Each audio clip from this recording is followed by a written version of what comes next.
At independence, Nigeria inherited a rail network that specifically served the purpose of the colonial masters, no doubt. This became evident when, after independence, what appeared to be an early promise, the whole community of the rail shrunk in size, vitality, efficiency, and of course, relevance. But the good news today is that the Buhari administration has given unprecedented priority and action to re-energizing and modernizing the Nigerian railway system. And since 2016, an integrated railway network seems to be evolving from the Abuja-Kaduna standard gauge rail line to Itakpe-Warri, Lagos-Ibadan, and now Kano-Maradi. The more than 115 years old railway system is now climbing into renewed relevance. But not all Nigerians are excited about this development. Critics of the Buhari administration allege political and ethnic undertone. Until March this year, only a negligible percentage of the Igbos in southeast of Nigeria, for instance, will applaud the rail transport modernization trajectory.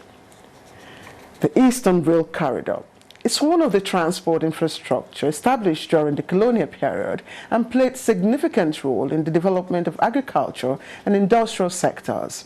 Now, like others too, it became moribund due to general neglect and divestment suffered by the Nigerian railways.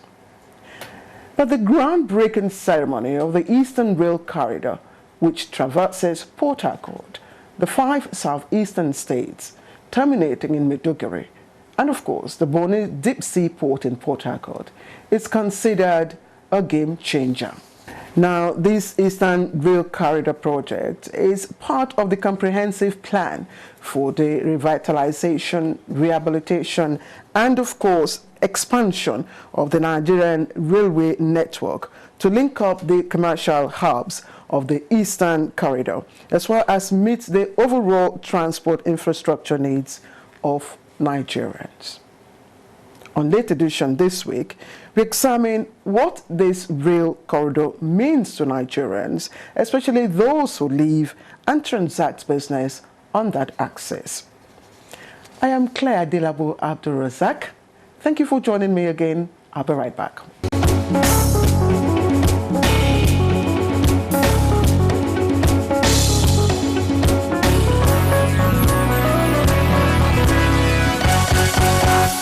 Now, Engineer Freeborn Fide Tohiria is what I always call the total indigenous package for rail development in Nigeria, because he has significant and extensive experience in the whole chain of rail development. He's an electrical engineer with expertise in electrical, mechanical, signaling, telecommunication, rail transport design, development, and supervision. Engineer here joined the NRC as a pupil trainee engineer in 1987 and rose to his present position. He is a fellow of many bodies, including Nigerian Institute of Mechanical Engineering, COREN, and NSE. Engineer Hira is the managing director of the Nigerian Railway Corporation, steering the railway modernization project under the steady hands of President Muhammadu Buhari and, of course, the Minister of Transportation, Right Honorable Chibike Rotimi Amechi. Roland Ocholi Ataguba is a rail infrastructure expert and consultant. He has a very, very extensive background in architecture, beg your pardon, quantity surveying and project management. He also has expertise in housing, railway construction, traffic engineering and the ICT. He has held various positions, including project manager, infrastructure manager of the entire British Surface Rail Network. He's also senior project manager, Stagecoach Rail PLC. He was chairman, Technical Advisory Committee, TAC, of the House of Representatives on the Nigerian Railway Authority Bill and also the National Transport Commission Bill. He was also chair of the Rail Work Group of the Nigerian Economic Summit Group, that is NESG. And of course, many, many more bodies. Roland Ataguba is the managing director of a railway project management consultancy in London and an infrastructure delivery consultancy firm based here in Nigeria. Gentlemen, let me warmly welcome the MD, NRC, and of course, Roland Ataguba to Late Edition. It's the first time I'm having you on Late Edition. Good morning. Thank you. So let's start. I'm going to start with the MD. There's so much talk about what is happening as far as real infrastructure development, modernization, rehabilitation in Nigeria is concerned now. To what extent have we moved away from, the shadow of its past? I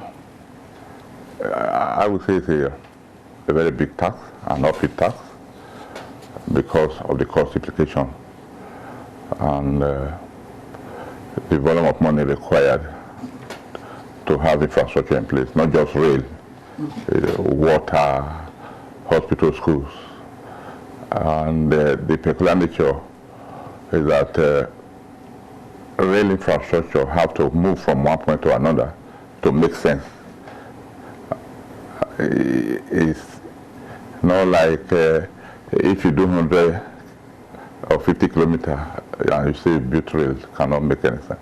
It must be a network. It must be a network. And it has to, and it's not a thing you say you start today and finish tomorrow. It has to be a continuum till eventually you cover the whole place. I would say the present government have the will and have the courage, and taking it the bull by the horn. Also, the fund available. I know if the fund was available, they would have wanted to do everything within this government tenure, which is not possible. But at least Nigerians should praise their courage.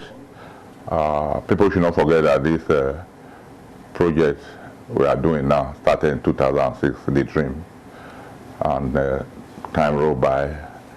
It was supposed to be 25 years, and it's almost 25 years. And the people have the courage and think, okay, let's start it.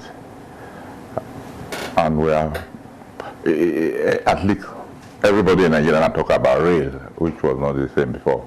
And why? Because we see good things happening. And everybody now have the knowledge of rail, and they want to also contribute to the development, which is a welcome idea. I think as we go by, I would say I would throw more light on what we are doing, because it's quite interesting. The reaction from the people is interesting, whether positive or negative. I would say it's based on the understanding they have, and also thanks to the media, especially NTA, that the opportunity they give to us to let people understand how it should be and how it should go and where we are. Thank you, MD. Roland, he says it's an interesting development happening in the road sector. And when I started, my preambles, I did say that there's been renewed relevance. There's been an injection of a kind of impetus, that we haven't seen come from, previous governments. So there's an unprecedented attention given to the rail. What do you see? I agree. There's a lot that has happened, there's a lot that is going on, and there's a lot that needs to continue to happen for us to get to that promised land. But it's a very, very interesting and encouraging situation that we have. Of course there are challenges, and there would always be challenges. One financial, others are maybe political, but I believe that they're not insurmountable and that we're doing a lot of the right things. You've had, if I may say that, your whole life revolve around infrastructural development with specific bias for rail. You talk rail almost every day. I chat with you and everything. Give us an idea of how challenging it is, to even revive, to build, to revive, and to achieve a connection, an integrated railway connection. The technical issues are fairly straightforward because one of the characteristics of railway is the technology has evolved rather slowly compared to other sectors, other utilities like telecoms and information technology. Where rail seems to have problems in Nigeria over the years has been with continuity. As the MD alluded earlier, it's not a 5-minute job, and yet our political cycle is one of 4 years. And knowing the way the politicians operate, they want to have something tangible to show at the end of their tenure. Whereas you need to look in the long term to develop a viable system that's sustainable. And so we have had some of those challenges in terms of continuity. We talked about the 25-year vision earlier when the MD spoke, and the fact that 25 years have nearly elapsed. We had the 25-year vision in 2002, but I think somewhere along the line, I think it was in 2008, it was tweaked because we were to end up with a single gauge, which was the standard gauge ultimately. But the decision was tweaked, I think it was by the Umar Yar'Adua government, to rehabilitate and resuscitate the narrow gauge. At the same time, we had already started building the standard gauge. And it is an issue for you to have dual gauge, largely because the cost of running both systems, the MD will tell you he would need equipment that would run on both. He would need organizations that can manage both and integrate them. So these create challenges, and it was for that reason that the decision in the 25-year vision was to migrate to one gauge. I think we're unlikely to arrive at that now, and that's one of the challenges going forward. What would you say, has been the gap between previous governments and now in terms of, real development? You talked about, apart from the funding aspect, apart from the other technicalities, do you see this government showing more political will to take on this task? Absolutely. I mean, we have a very dynamic minister at the moment, and to think that he came without a railway background, and he's embraced the industry with so much gusto, and he is very responsible for a lot of the, shall we say, the highlighting of railway. And so we have a lot to thank him for. And I think a lot of what has happened in recent years is down to his tenacity and his drive. It's all about leadership, MD. He's talked about a minister, who came on, but I also know that when the minister was a governor, he also started, he introduced, this rail transport back in Rivers when he initiated the monorail, even though he didn't see, like you said, continuity has been, a pause or a halt for most governments. But leadership matters, and that talks about the disposition of Mr. President himself towards redevelopment, isn't it? Yeah, you see, if for you to develop and be interested in rail and be any role you play in rail, first of all, you have to be selfless. You have to put the people's interests above your own. I think that's what we are seeing.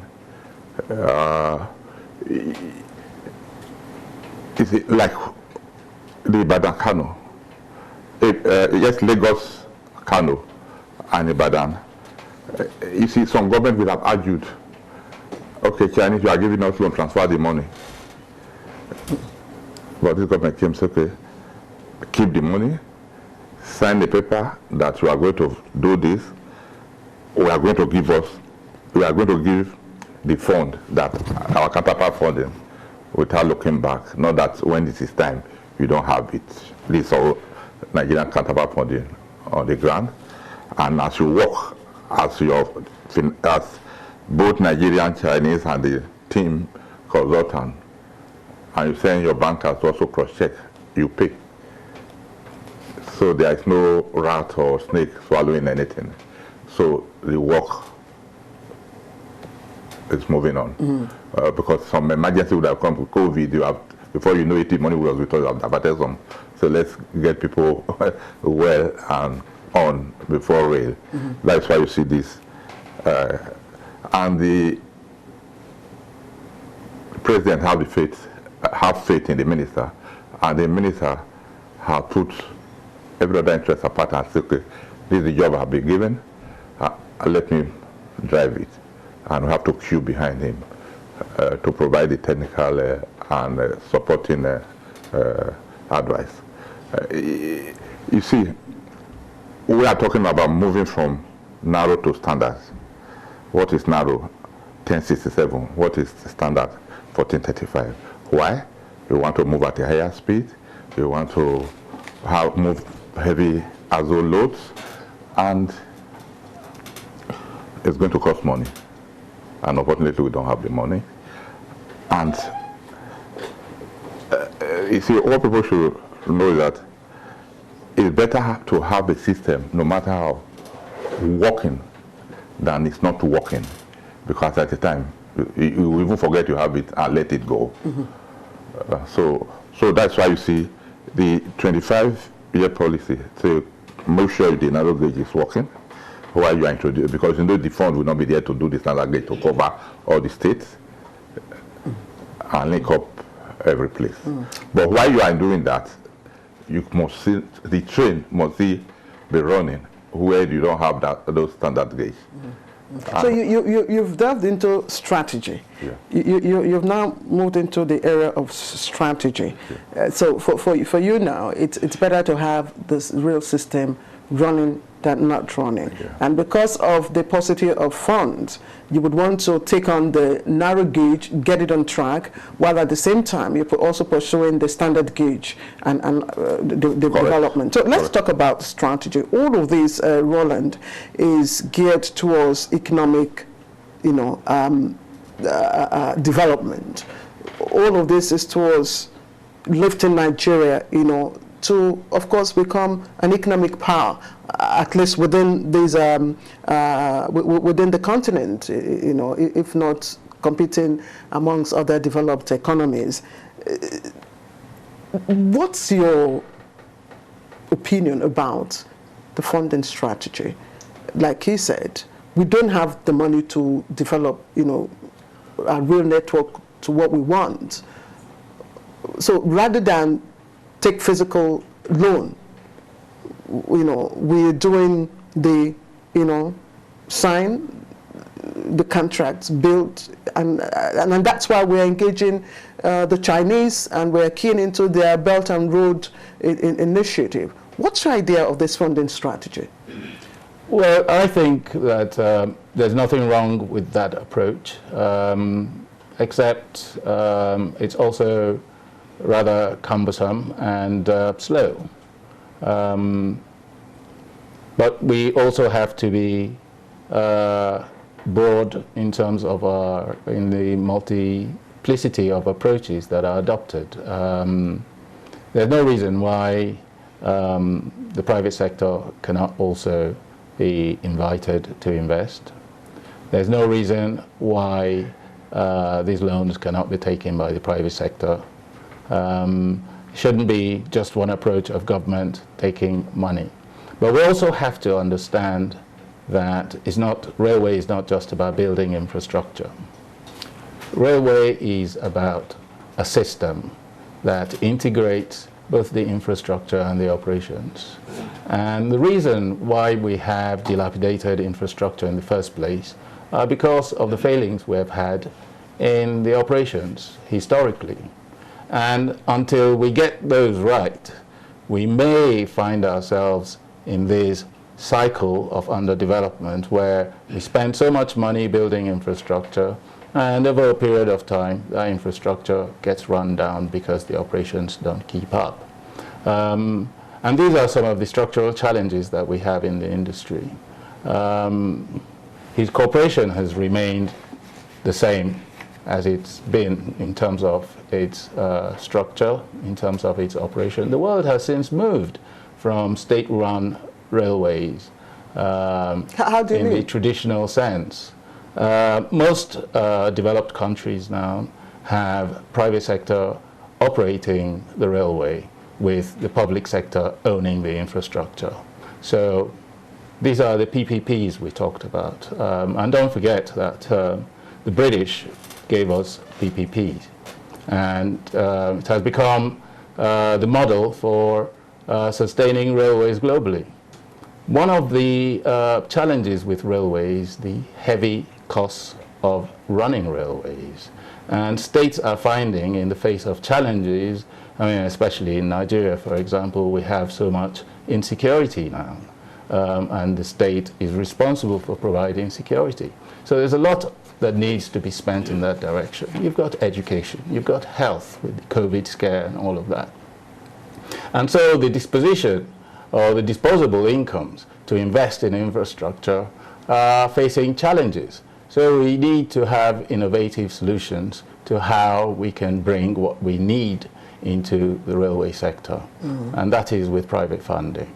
You've talked about that, and I also know that MD said a journey of 1,000 miles, begins with a step. So, talking about maybe the structure and form of the NRC, I'm sure that's also in the pipeline. When the time comes, I'm sure the MD is. Yeah, we'll talk about that. Yes. Well, you see. Right now, we are talking about developing infrastructure. We have mentioned about British Rail. You have the rail built by government. I know A will agree with me. No company A built the track. It's just like having Kennedy Electrical operating on our roads. So first of all, you have to have a track for competition to come in. So we have Abuja, Kaduna now, and you have a single track, and we have been saying people who are interested in bringing rolling stock, you can come, enter into MOU like you do in Britain. You operate. Lagos State we are trying to do, and the Lagos axis, which the minister said, okay, NRC, you are in charge. Go and see how you can operate with Lagos State while they bring their rolling stock, and you give them right to run, but the signaling and control has to be one. Otherwise, when you have multiplicity of service provider, that's why you have to have the modern signaling system, so that at every point in time, you see the train in motion, and otherwise we have incident and accident happening. So it's just like when you have one room, you say you want to have 3 tenants. Are you getting me? I think my friend will agree with me. So the infrastructure has to be developed. And we have been shouting. So we are looking for a fund now for Calabar, Kano. And we have been shouting, Nigerians, come in. We have people coming every day. As at yesterday, I had somebody who said they have fund in the Netherlands. The other time, I had somebody who said from Belgium. And we have been relating with them. We spend time. We ensure that we encourage them. The Kano Dibia. It's an arrangement with the Nigerian having some investor from Portugal who said we want to construct and operate. And now they said for them to make meaningful development, they must enter Dibia. I'm sure Roland heard you when you talked about the need for the Calabar rail. So Roland, we have fund. We need fund for yes, it. We need fund for the standard. People talk about revenue. Narrow gauge that was just opened, $3.2 billion. The standard gauge is about $15 billion. And the government said, okay, to have the fund, $50 billion, and those of us from the East are not having rail service. Okay, please, let's source for $3.2 billion and quickly have that. As we run Lagos to Kano, as we speak, we still run Lagos to Kano narrow gauge while we are building the standard gauge. So also let's have something on the eastern axis, narrow gauge working while we are looking for fund to build the standard gauge. You've just touched on the focus of our conversation on this edition this week. So I'll toss you on that, and then we'll take a short break. When we come back, we'll look at the Eastern Rail Corridor, of course, which the groundbreaking ceremony which happened just recently in the month of March. You're watching Late Edition, and this week we're looking at the Eastern Rail Corridor. We'll be right back.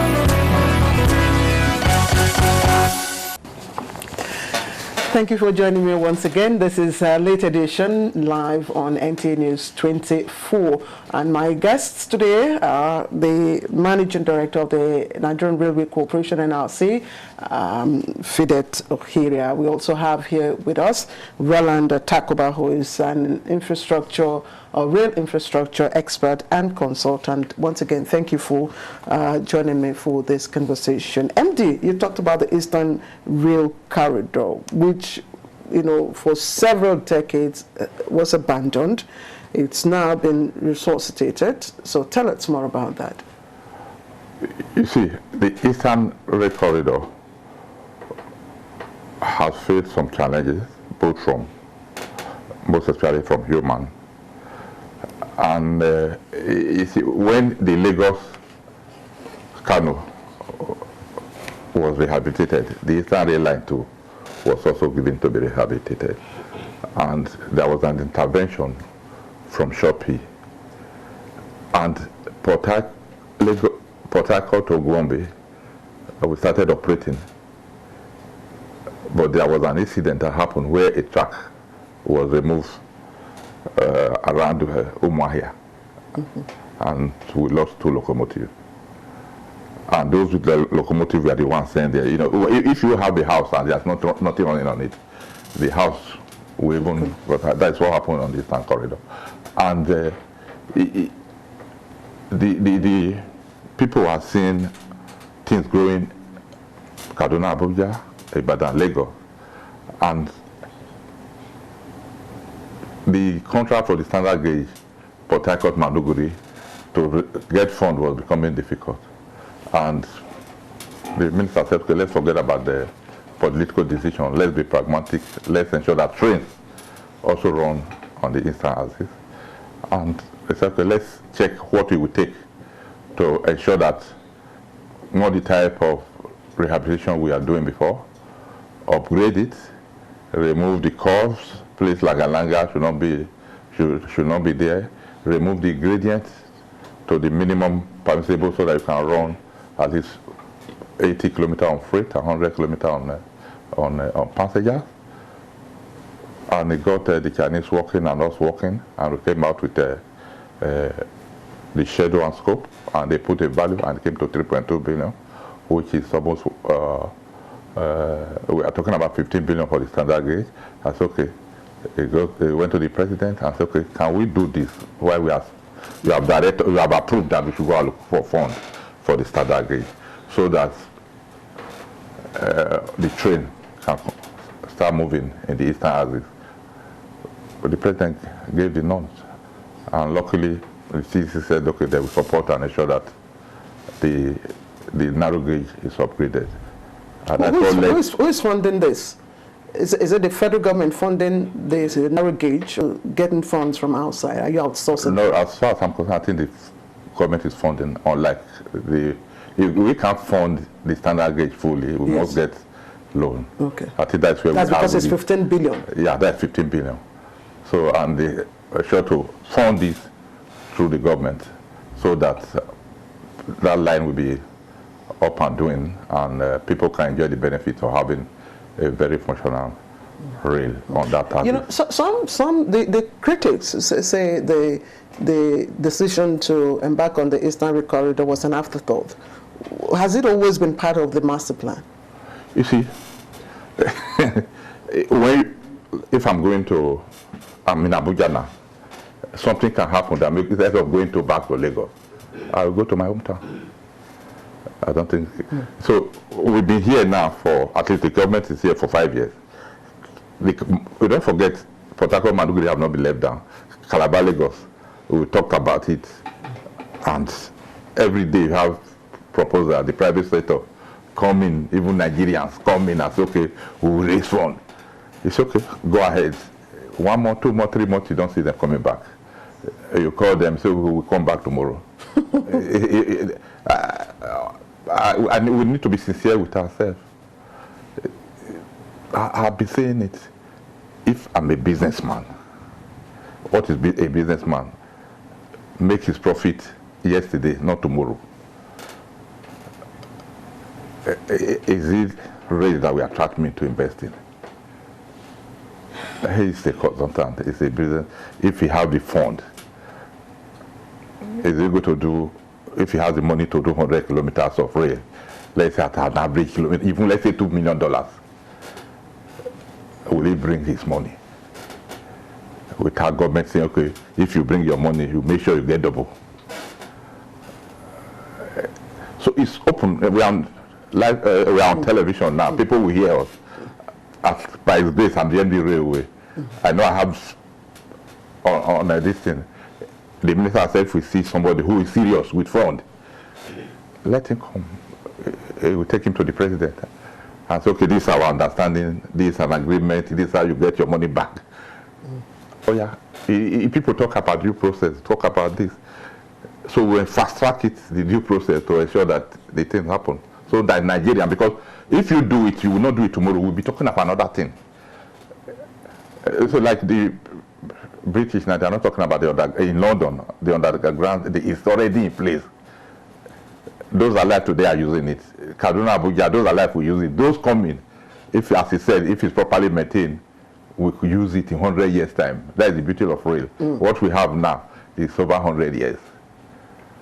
And it will protect the road from this heavy azole load that is passing on it. So, okay, Mr. Rowland, I don't know, what are your thoughts about, you know, the decision to embark on the Eastern Rail Corridor? At this point, we've had the Lagos, I mean, there's no doubt, Lagos, Ibadan, Kano, it's a very viable, economically viable axis, you know, so also is Kaduna, Abuja, and all that. How viable is this Eastern Rail Corridor? The Eastern Rail is the second most viable corridor in Nigeria. The first being Lagos, Kano. Second being Port Harcourt, Kano. And then the third being the east-west, Lagos-Enugu axis. Now, I think what is happening on the Eastern Line with the recent groundbreaking and development with the narrow gauge is a reflection of the flux in railway delivery strategy. Okay. And it's not the fault of the current government, it's what they inherited. They had their own share of mistakes that they've made, some of it self-inflicted, others not so much so. You recall at the beginning of this government, I think they spent about 2 years negotiating to concession the narrow gauge network to an international consortium. Unfortunately, that negotiation bore no fruit. In the process, there was no development on the narrow gauge. Prior to that, some rehabilitation work had taken place. We had awarded huge contracts. I think about 60-odd billion naira was contracted to rehabilitate the narrow gauge on the eastern corridor. And we seem to have lost all of that investment because we're now, a few years down the line, going to do it all over again with very, very little recovered from it. And you see, and this is where the private sector is very efficient in terms of how they utilize resources. But for me to address what the MD said earlier about them welcoming investors with open arms. Yes, of course. You welcome anybody who says, I'm coming to give you money or to spend money on your facility, and let's discuss how we can partner and all of that. The problem is, by the time they conduct their due diligence and see how the railway industry in Nigeria is structured, it's anachronistic system that they would have to operate under, they shy away, they run away. Why? Because my landlord is my regulator, my landlord is my competitor, my landlord... Railway is not very rewarding in terms of investment. And therefore, a lot of investors are in railway for passion. Secondly, they're in there to make money. Now, by the time they look at the risks that are involved in a situation where you can be kicked out any minute after you've invested all of these humongous monies, there's no independence of regulation. There's no one you can run to say, please, this man is, my landlord is harassing me. Because he's the man you still have to complain to. I know your line of thought is involvement of the private sector. But again, let me bring you back. The focus of this conversation today is the Eastern Red Corridor. Okay.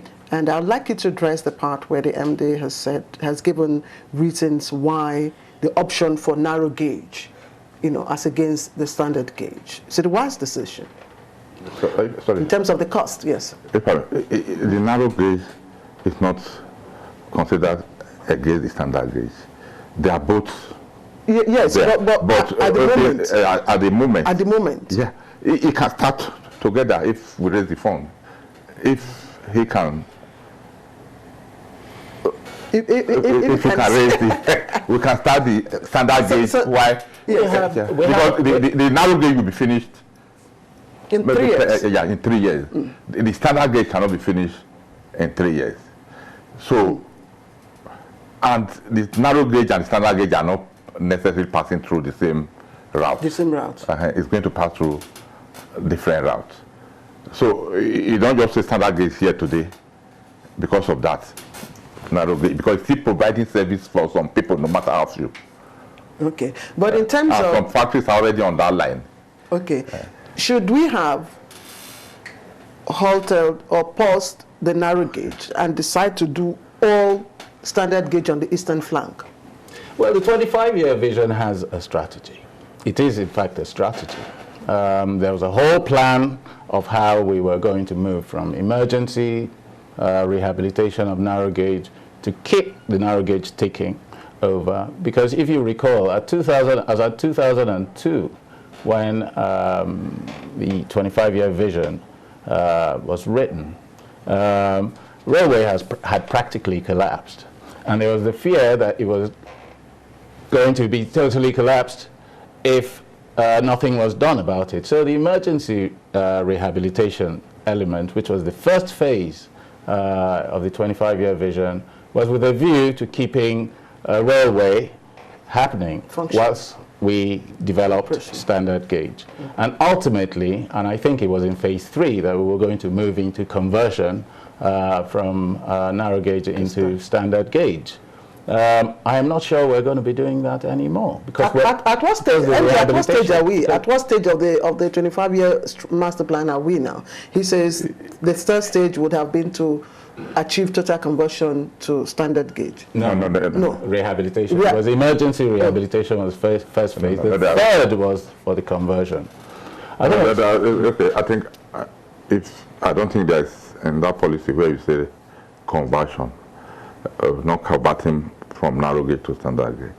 So the first thing is to stabilize the narrow gauge while we build the standard gauge. Then they match together and operate them. And then, what do you call it? Private people can now come in, concession can come in and take over, because you now have a solid background, whatever background, then myself and my friend can join hands and bring rolling stock and say, let me be running from my hometown to his hometown. That's how it's done. And it's the other one was, okay, I will be carrying cement for Dangote, let me bring that wagons. That's how it's done. I know at least when you run a day, you have money a day. You don't need to buy wagons if you have effective rail infrastructure in place. That is the permanent way. If the companies manufacturing it will be telling me, let me give you wagons, because they know the production would have increased in Nigeria because they have means of moving. And so that when you move, every day you move, they have a percentage. Because if they don't do that, the company will fold up. You know, that's how it should be. But the track itself,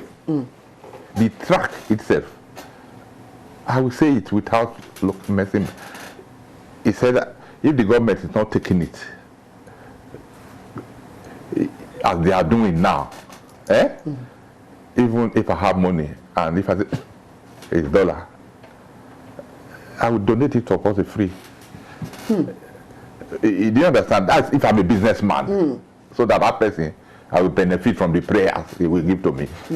So your advice would be the way we are going now? Government must put that. If it's really all over the place. Do you understand? That's what I'm saying. Like Lagos State has come, okay, you have this standard gauge. Now we want to key in. We want to have somebody who will be running the passenger train. Then the railway will withdraw. We have agreed to that. We will not run the passenger train within Lagos.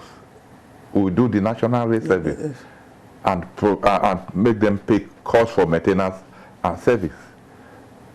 Do you understand? That is the private sector coming. But the infrastructure just have to be in place. And you see, we have concession a lot. You see, telecom communication is not the same thing with things that have seen things. I can communicate here, you are communicating here without having anything in Lagos, and Lagos people will view you. You have to put in rail, you have to put a rail line from one point to other. In power, you have to put cable from one point to the other, and it's not cheap. You can broadcast, I can broadcast with my phone. Do you understand? So those are different. People say you concession. You don't necessarily have to have a visible infrastructure to communicate. Yes, yeah. But I can try to monitor a place and hook to a satellite and prepare the satellite fee. You know, MD and Roland, Nigerians keep hearing about the talk, you know, back and forth among infrastructure experts about, oh, why narrow gauge, standard gauge, why not standard gauge? What is this all about, standard gauge? My understanding it's all about aesthetics. No. No. Most of the world runs on standard gauge, which means that standard gauge equipment is readily available. The issue with narrow gauge is about operations, is about the equipment. He will tell you that for his narrow gauge, he needs to place orders for equipment with long leading times because they've got to be made to order. You don't have equipment on the shelves, spares and so on the shelves readily available for you to utilize. There's a key difference. And then, of course, because the narrow gauge system is an old system, if you like, technology has also improved the way we build railways in terms of alignment, in terms of, and so now you have double stacking of containers, for instance, on wagons to increase the capacity of trains to in terms of delivery and so on. The infrastructure that we already have in place is such that headrooms don't allow for that, for double stacking and so on and so forth. So you need a modern system, and that's what standard gauge is. And because of improvements in construction and design technologies and methodologies, we're able to identify perhaps alignments that are more effective in terms of traffic flow and so on and so forth. So there's quite a significant difference between the standard gauge system and the narrow gauge system that is being. Okay, we're running out of time. MD, you say that the narrow gauge and the standard gauge, if you do have the fund, if you're able to source for the fund, would probably go on simultaneously. So how will the narrow gauge connect the standard gauge line? Oh, okay. Right now, what we have in plan is that hoping that the Ibadan-Kano standard gauge will be on in that present project for the reconstruction of the narrow gauge. A place called Rigachuku in Kaduna.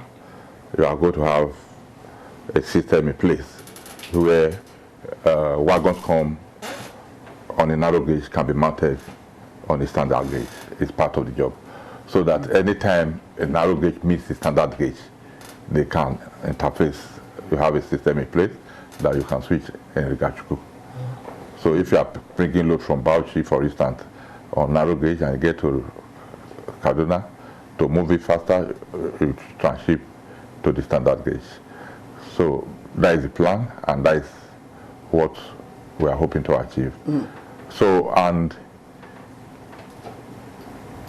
as he said, there is no track, permanent track that ever the same, but it can get close.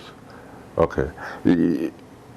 A standard gauge bogie for Ghana may not be a standard gauge for Nigeria.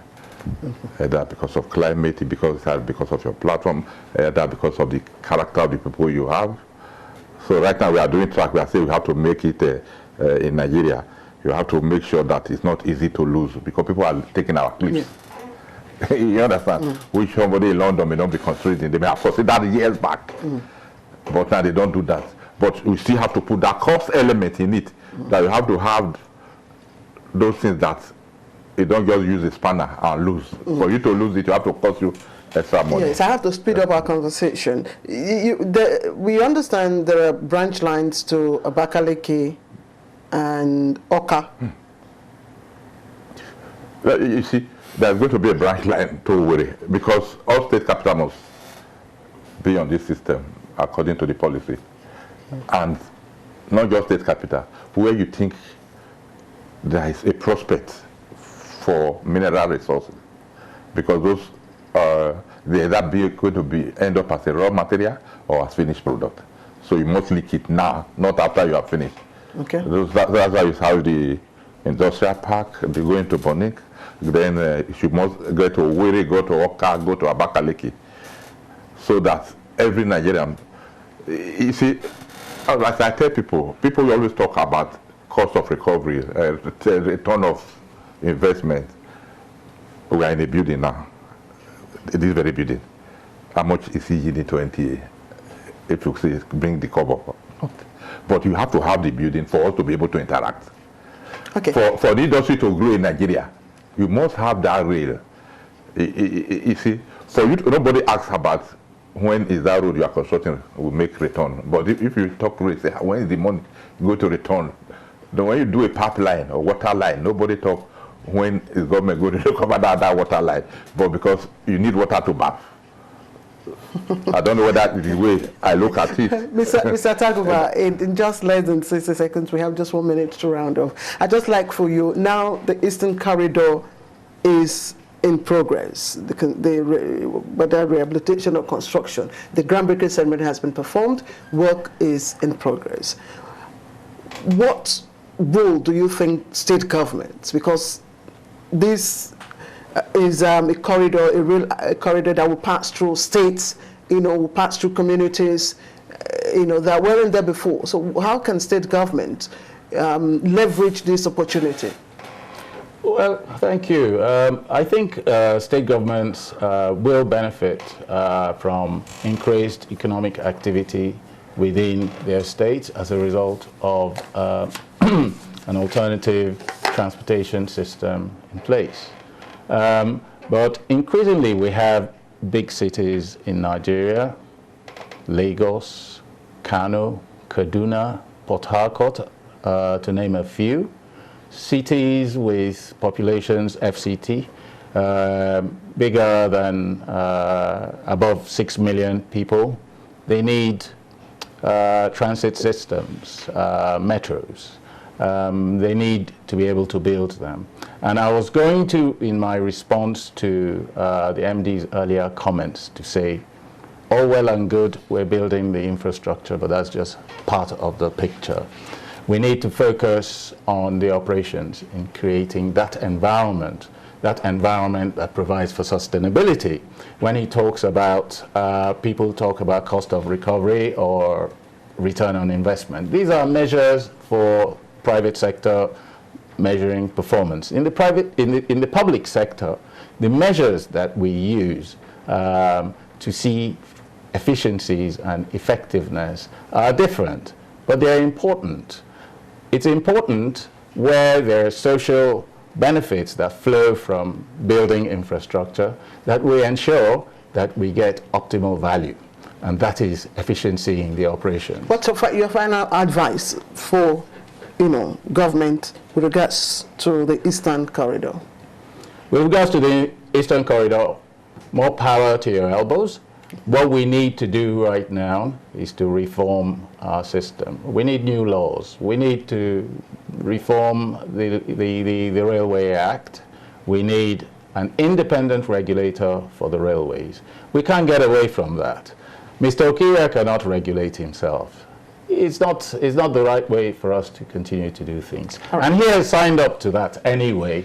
We have agreed that's the way to go. Let's do it. All right, MD, okay, I'll give you the last word. As I say, Nigerians should have patience. Let's support the government to achieve what they want to do. They should stop vandalizing rail items because it's for their own goods. Because we have a serious battle now, both on the narrow and standard. The way people are coming out to attack it as if they are at war with the rail. And for the people on the Eastern Corridor? I'm advising them to please, it's only if you have the rail that you can use it, but if you vandalize it, you will not see it to use. Let's have faith that both narrow and standard will come. It may not be my time, but maybe other person's time.